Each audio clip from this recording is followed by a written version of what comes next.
ঘনশ্যাম মণ্ডল। আপনাদের সামনে এই রোপণ করা কাজ শুরু করছি।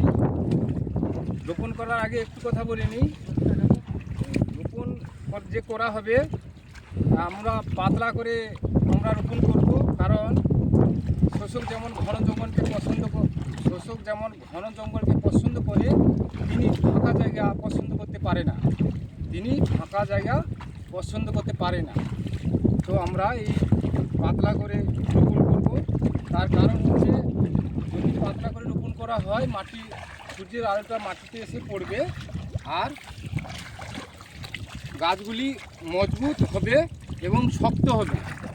আর সূর্যের আলোটা মাটিতে এসে পড়লে কি হবে, আলো বাতাস প্রবেশ করতে পারবে সহজে, আর ধান গাছগুলি সবল এবং সুন্দর হয়ে মজবুত হয়ে উঠবে। এইভাবে আপনারা রোপণ করবেন।